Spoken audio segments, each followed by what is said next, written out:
Well, I'm delighted to say that joining me on the Godcast today is Peter Tatchell, who will be known to many as an activist and a campaigner. And it's a real pleasure for me to welcome Peter to the Godcast. How are you, Peter? Good, thank you. And I'm very honoured to be asked. Oh, well, that's very kind of you. So you're based in London, is that right? Has that been home for a long time, Peter? I've lived in London since 1971, when I moved here from Australia at the age of 19. And does it feel like home? Is there ever a yearning to travel or disappear from the city? No, London is home. I love it. Okay.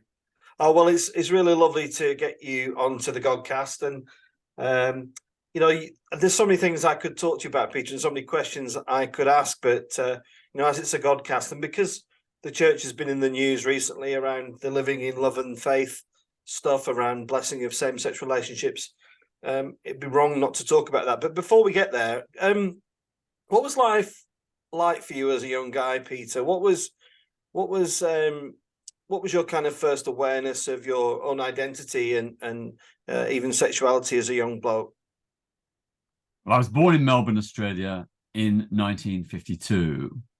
And I grew up all of my years in Australia when male homosexuality was punishable by severe prison sentences, and even in some cases enforced psychiatric treatment on the assumption by the authorities that homosexuality was an illness and a sickness. So I lived in fear as a gay man of arrest and punishment. At that time in Melbourne, there were no LGBT plus organizations, no switchboards, no helplines, no counseling services, and definitely no campaign groups. We're talking about the late 1960s. Nothing, absolutely nothing. So it was very isolating. And am I right in saying you were raised in a Christian family? My parents were very strict, very devout evangelical Pentecostalists. Our whole family life revolved around the church. The expectation and demand was that I went to Sunday school and church every Sunday. My parents were, incredibly strict about, what I could do and what I couldn't do. For me, it was quite suffocating. Well, maybe that's that answer my follow-up question. I was going to say, was any part of that enjoyable experience, or was it entirely suffocating in that way? No, it wasn't very enjoyable. Of course, when I was young, I bought into it because I knew nothing different. But as I got in my teenage years, I could see this was clearly a very oppressive form of Christianity. And just to give you a flavor, if you've read the book or seen the film Oranges Are Not the Only Fruit, that pretty much sums up my family. Really? Okay. Did you have enough confidence about yourself to challenge your parents about their theology and their way of life? Yeah, I did from maybe my early teens to mid-teens. But that would get me a punch in the face from my stepfather. And, threats that I'd, be punished and damned in hell.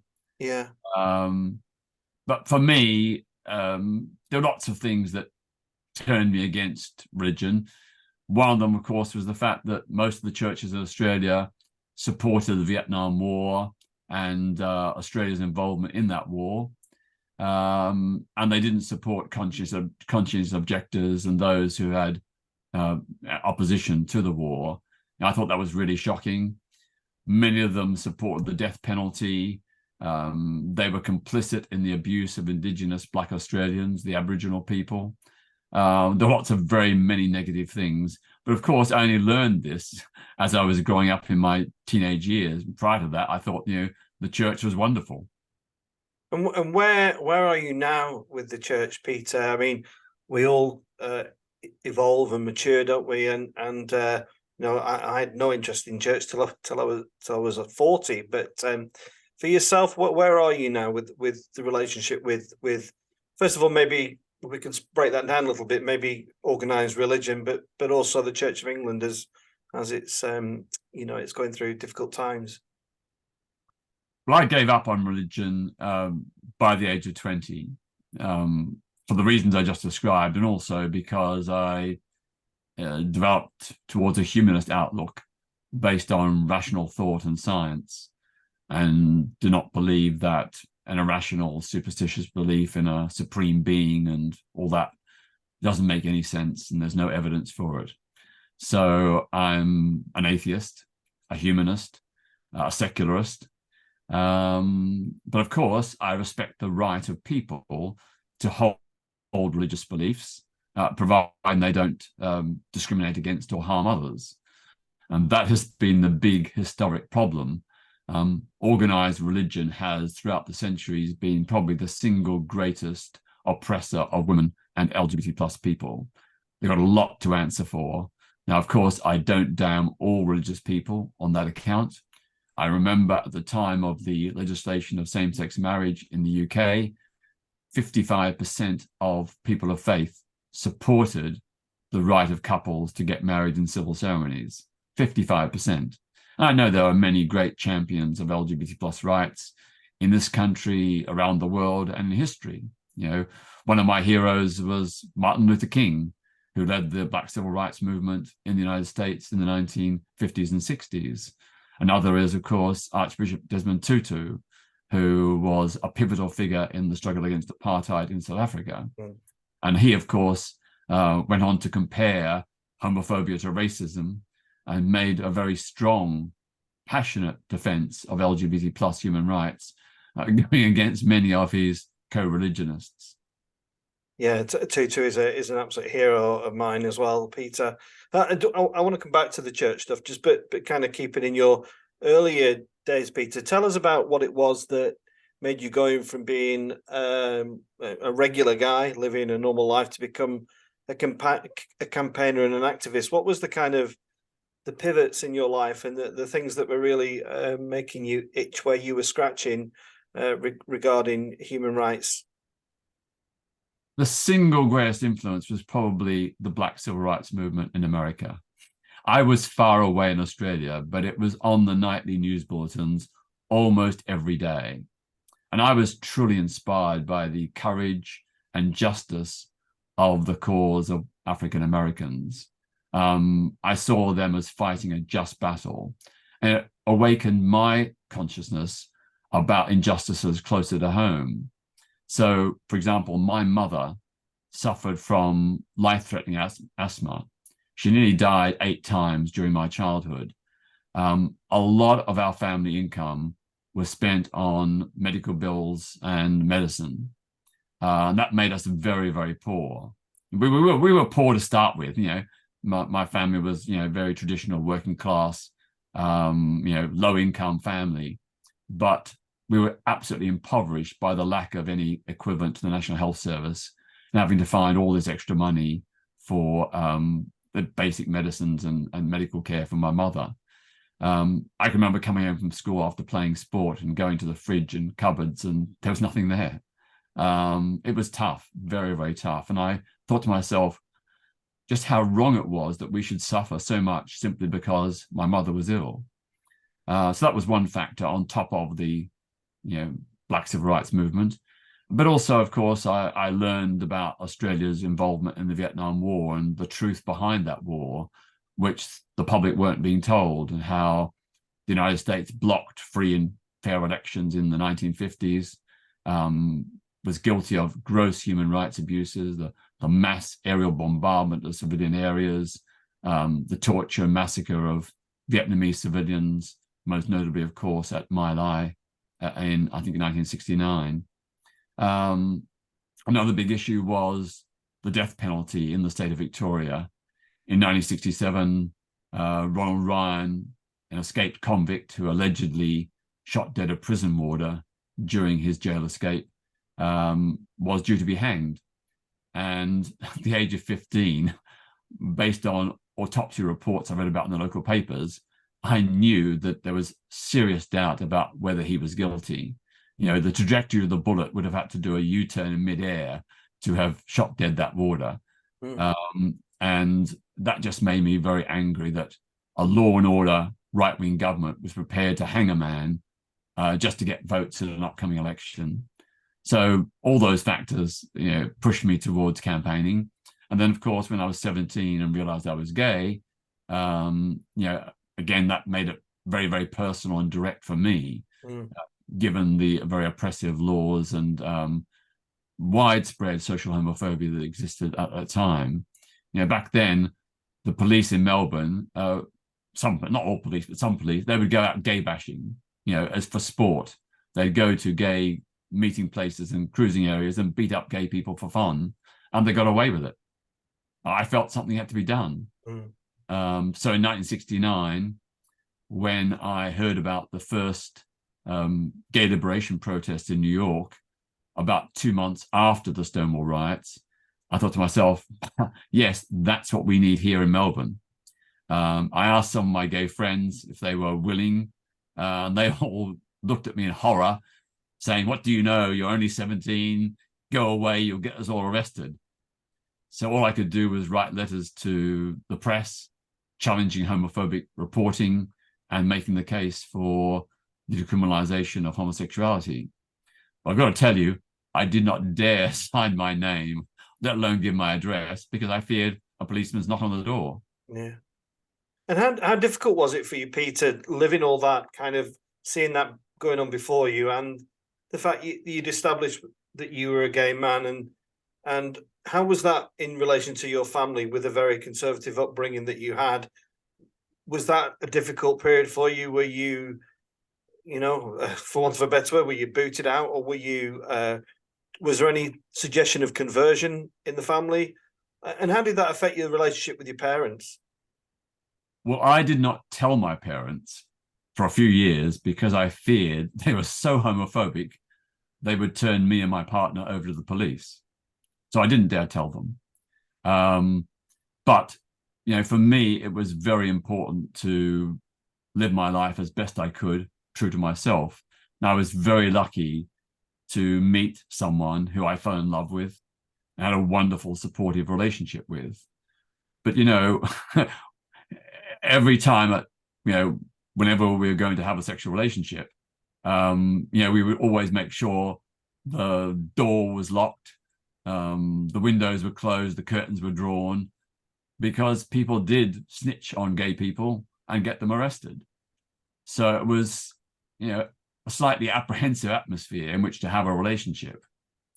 But having said that, for me, I can remember when we first had sex, I wasn't sure that I was gay. I suspected I probably was about the age of 17. So I decided to try it and see. And when I first had sex with the guy who ended up being my partner and today is my lifelong best friend, I remember lying back on the bed and thinking, wow, if this is gay sex, then I'm definitely gay. For me, it was not only an incredible sexual experience, it was also an incredible emotional experience. For me, I just thought to myself, the Bible and the church have got it wrong. We weren't harming anybody. We hadn't caused any suffering. This was something that gave us great happiness and fulfillment. So why should it be wrong? Why should it be condemned? Yeah. At least in the Old Testament, if not in the New. I want to come back to that, but so did you eventually come out to your parents? Was there suspicion in any way before? Were there kind of questions? Why have you not got a girlfriend? Those kind of things, or not? Oh yeah, I had that all the time.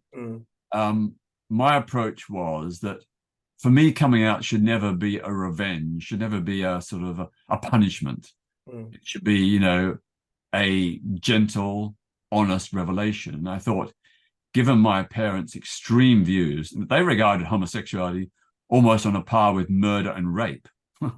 I knew that just coming out with it would not only put me and my partner in danger, but also cause them incredible mental and emotional anguish. So I adopted a strategy of bit by bit, drip by drip.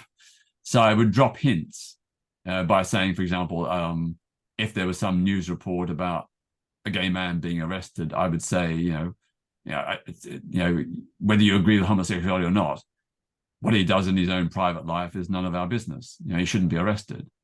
Or I would say that, there was a gay friend at work and he was a lovely person.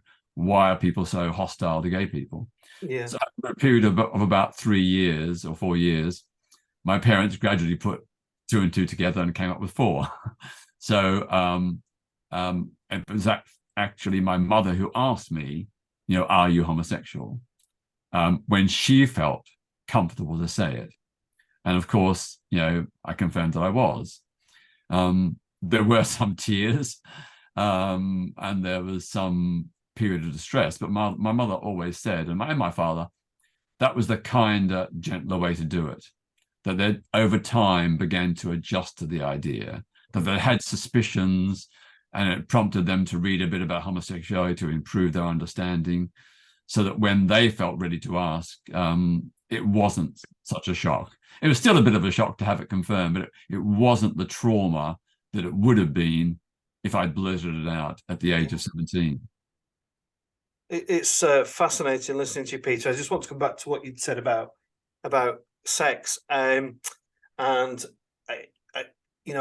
on the General Synod for the Church of England, and there has been moments. I've only been on it 18 months, but in that time, there's been times where I've seriously considered walking away because, frankly, because of the bigotry that I'm subjected to, and that's as a heterosexual man. But this idea, this concept of sex, you talked about it there in what I thought was a really lovely way, and people try and suggest it's not. Sex is kind of something that's dirty and unattractive, and particularly in the church. And I'm really interested in what you think about this because I've got a lot of gay Christians, priests who are gay, who are subjected to kind of a rules, following the rules, or you are subjected to a clergy disciplinary measure or whatever it is. It seems really kind of antiquated and old-fashioned to me that, in the church to be ordained, you have to swear to a life of celibacy and you have to promise to abide by the rules. And, I find that deeply uncomfortable. And I'm not expecting you to show any sympathy to that. But when you hear those kind of things and what priests have to go through, what's your initial thoughts and reactions, Peter? Well, regardless of my own views, for the last 40, 50 years, I have been supporting gay Christians within the church. I've stood up and defended many priests who've been sacked or had their promotions blocked because, they have a human right to be who they are and love who they do, providing they don't harm anybody else. To me, it's been very important to stand in solidarity with not just LGBT plus Christians, but also their friends and allies within the church, because they are challenging prejudice, discrimination, and more. And that's really important.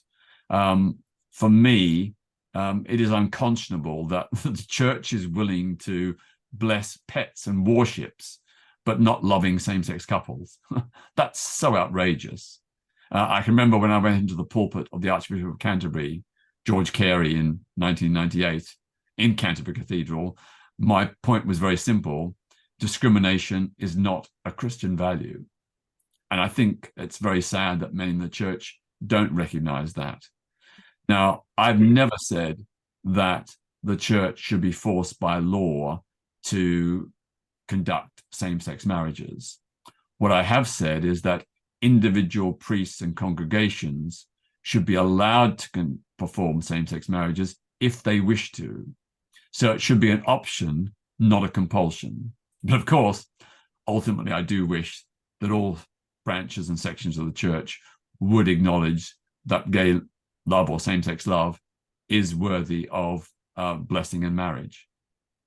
Yeah, thank you for that, Peter. But that incident with George Carey, how long ago did you say that was? That was 1998. 1998, and I've got to say that he condemned and denounced me at the time, but since has had a Damascene conversion. He's now describing me as a hero of our time, and ahead of my time, and someone who stood on the right side of history. In the Netflix documentary Hating Peter Tatchell, he is extremely generous in reevaluating his own stance and paying tribute to my campaigns. And that's very heartwarming, because my style of campaigning is never to want to make people enemies or to cast them out forever. I believe in redemption, the opportunity of people to rethink and reassess and change their minds and come over to what we might call the side of the angels. Yeah, and the church now, over 20 years since that incident, is still not much nearer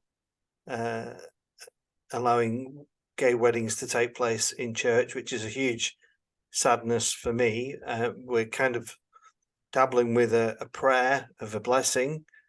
Do you think the church has got the legs for this journey? Do you think the church is becoming, because there are still millions of Christians in the country, but do you think they are losing, or they have lost their place of relevance in society now? Well, my mother, when she was alive, went on a journey, a big journey, from that extreme homophobia to an understanding acceptance of LGBT plus people. She came around eventually to the view that it was not homosexuality so much as homophobia that was the big sin. And she always said that, it's up to each individual to make their pact with God. It's not up to the church to dictate. It's up to the individual. And so, she, for the most part, supported my human rights campaigns, including those against church homophobia. She said the same thing, discrimination is not compatible with the gospel of love and compassion that Jesus Christ is recorded as preaching. She said that each person must find their own peace and pact with God, and that she wanted to see a church that was inclusive and open, not a church that closed its doors and shut people out. She also, of course, on a personal level, has been incredibly supportive of my partner through the years. She's welcoming him into her home. She has video chats on WhatsApp, or used to when she was alive. That's again an amazing story of a personal journey, which again shows the importance of keeping the door open to people to change their hearts and minds. Just because someone was once a homophobe, it doesn't mean to say they're always going to be a homophobe. And if they change, then we should embrace that and thank them and welcome them. We should accept them into our hearts on the basis that they have recognized a wrong and have done something to fix it. Yeah, you made me think there about myself, Peter. As a young guy, I was quite homophobic. I was in a very male orientated environment, and the language was quite crass and awful, if I'm being honest. But over a period of years, I've worked and befriended many gay people, and now I'd like to think myself as a strong advocate.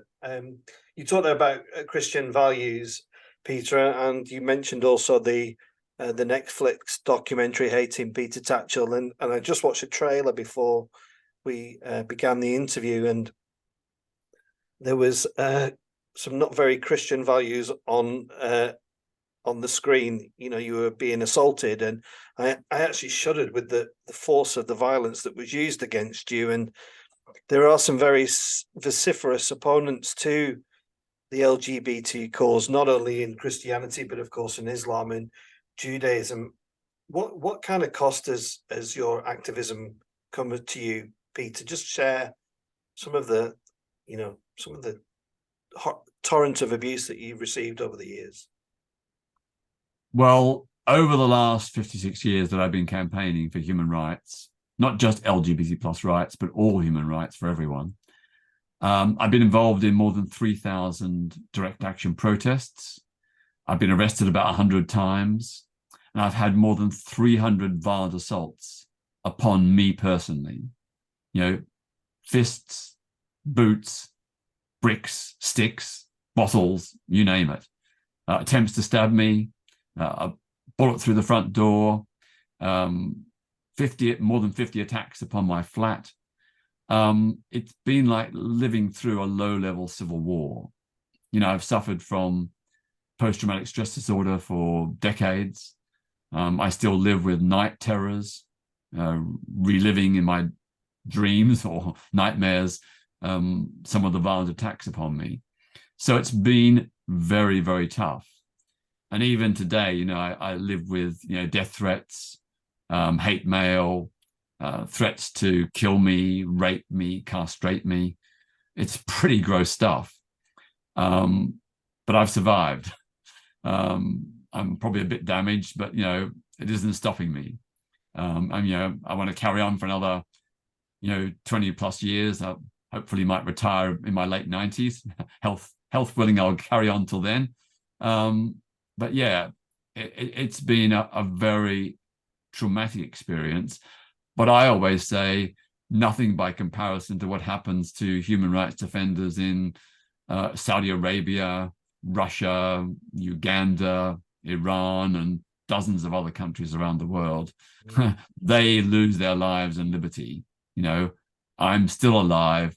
I've never been jailed. So, you know, I count myself lucky. Yeah, I mean, I was going to ask you about, you know, particularly in the Christian context in Uganda, where in recent months homosexuality is now illegal and is punishable by the death penalty. What you know, and I'm appalled really the way that the church is just kind of silent on these matters, but also the government.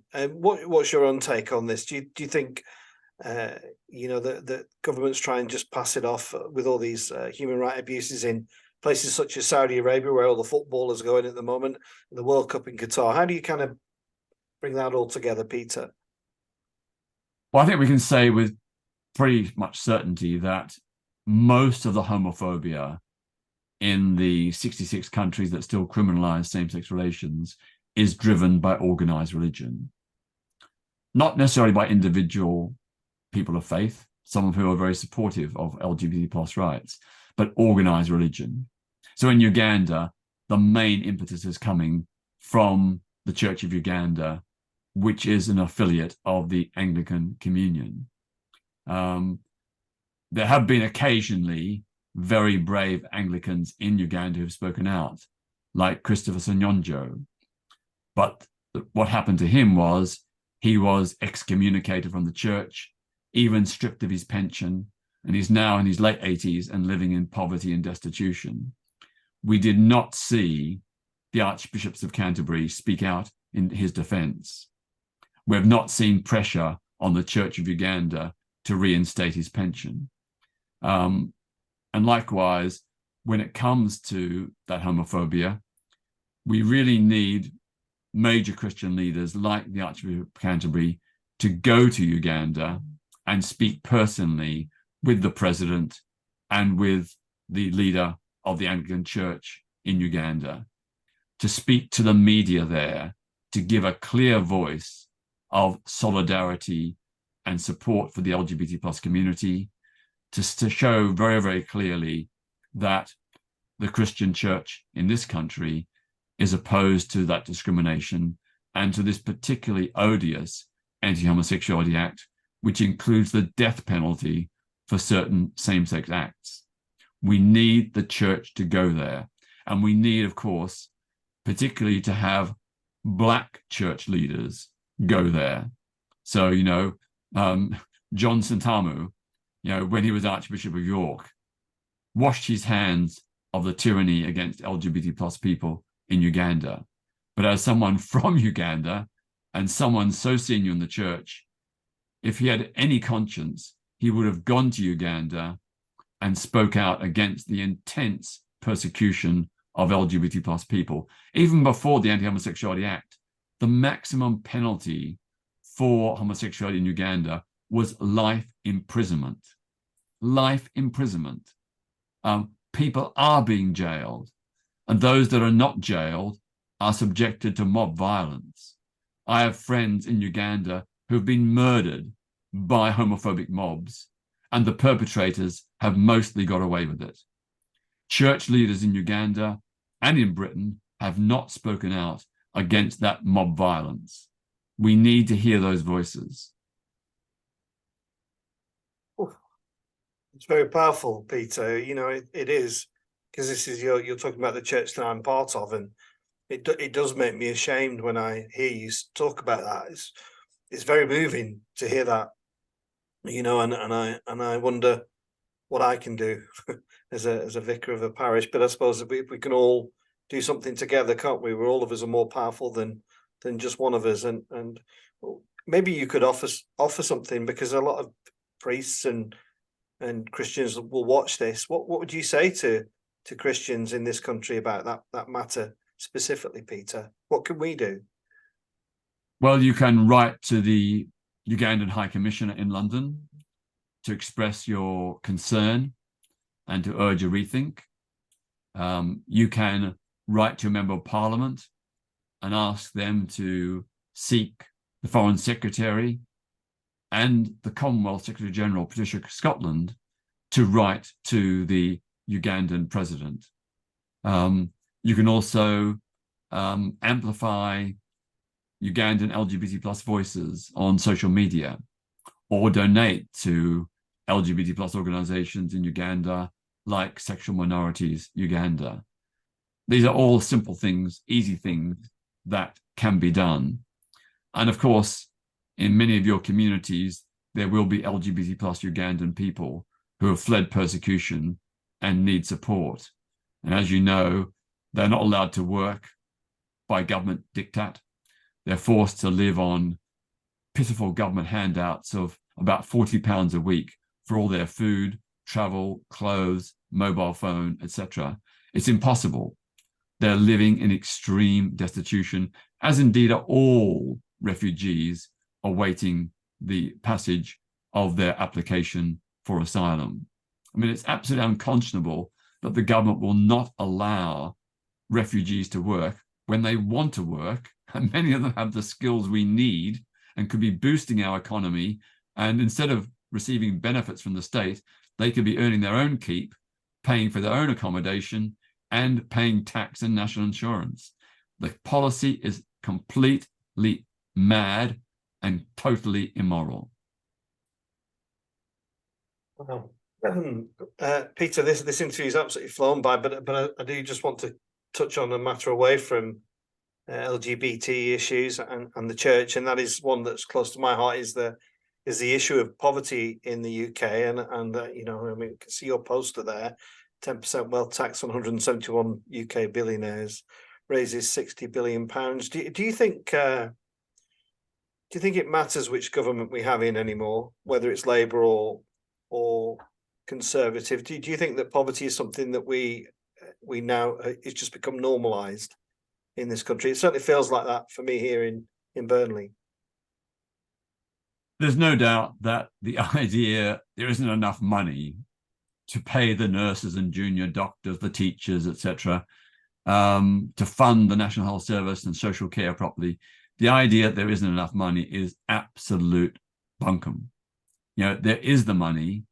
It's just that successive governments have protected the wealth of the very, very rich in order to sustain an unjust system which impoverishes millions. And that is unethical and so wrong. You know, I believe in a fairer, more just society for everyone. And it is really important that we have a government that is committed to achieving that. Now, I'm not a member of the Labour Party, but during the last Labour government, there was a serious and effective, you know, programme to tackle child poverty. It did work. It did help.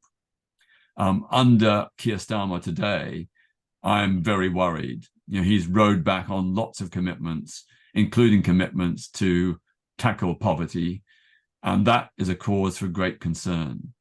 I understand he's perhaps doing that because he wants to be seen as fiscally responsible and not give ammunition to the Tories, but that is not what a Labour government in waiting should be saying. It should be standing on the side of the poor and explaining how a wealth tax, as you can see on my wall, can fund proper services and proper benefits for those in need. It is doable. It just requires the will. And we do need to say loud and clear that one of the biggest problems we have in this country is the anti-democratic, corrupt voting system, first past the post. That's the reason why we've had so many years of Conservative rule. No Conservative government since 1931 has ever won a majority of the public vote. Every Conservative government has been a minority supported government. So, for example, Boris Johnson won just under 44% of the vote in 2019, but the Conservatives bagged 56% of the seats and got an 80-seat majority. That is not democratic. Now, if we had a fair voting system, it would mean more coalitions. And I'm not in favor of coalitions per se, but if that is the British people's will, that's how it should be. And we know that, Margaret Thatcher, also back in 1983 with her landslide, and Tony Blair with his landslide in 1997, they would have never had their supermajorities in Parliament if we'd had proportional representation. They would have had to consult and negotiate and ally with other parties to build a consensus. And that's what we need, a consensus. And the consensus in Britain is very clearly for more wealth taxes on the mega rich and for stronger action against poverty. That's what the British people want, but our voting system is preventing that from happening. Thanks, Peter. It's been really, I wouldn't say lovely is quite the word, but it's been fascinating listening to your thoughts. I do want to, I would love to know what Peter Tatchell does to chill and relax and let yourself, take yourself away from the pressures of what you do. What your outside interests of activism and and campaigning, Peter? Relaxation, very rarely and with great difficulty. Not because I don't want to, but my workload is so massive.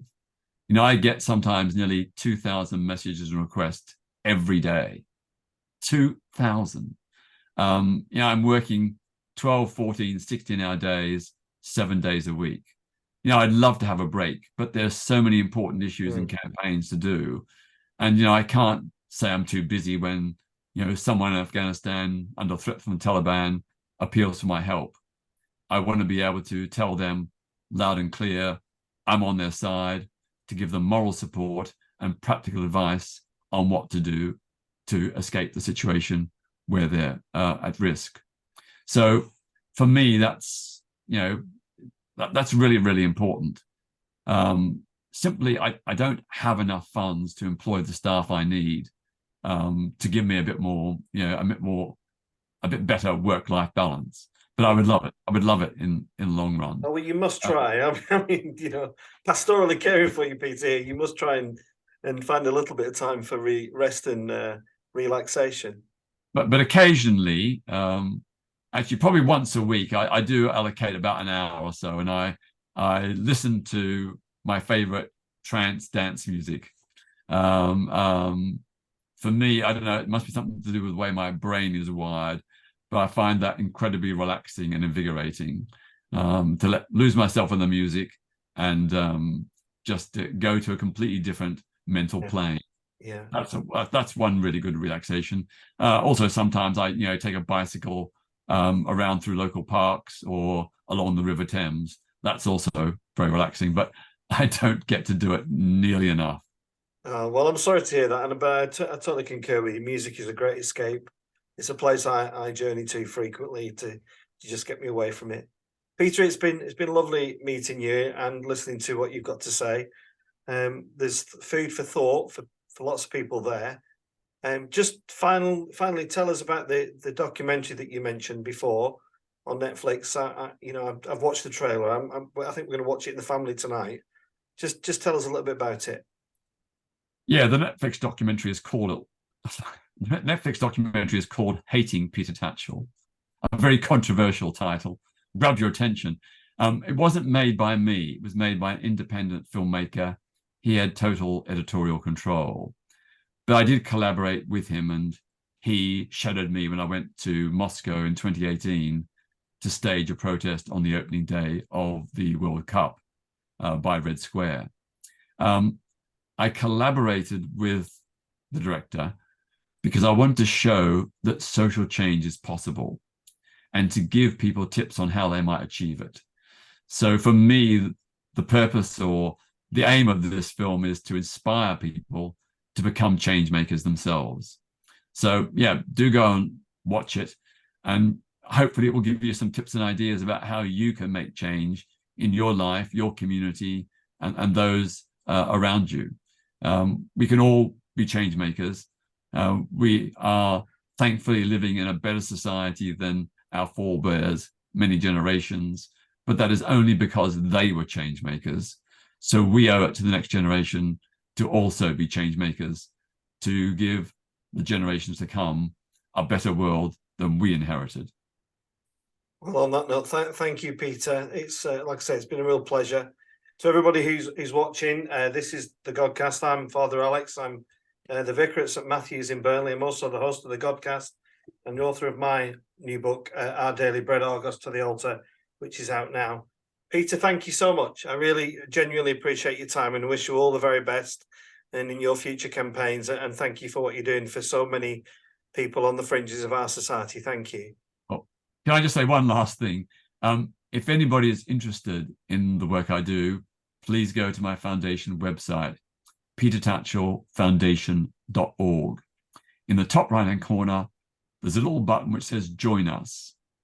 If you give us your email address, we will send you a weekly bulletin of LGBT+ and other human rights issues. Most of them very serious, but we always try and put in a quirky, funny one to give you a laugh as well. It's totally free. There's no charge. And next to the Join Us button, there is the Donate button. We depend entirely on donations from well-wishers to sustain the work that our foundation does. So if you can afford it, maybe please, give us, £2, £3 or £5 a month. That would really, really help. And I'll finish off with my motto: don't accept the world as it is. Dream of what the world could be, and then help make it happen. Thank you so much. Thank you. Thank you.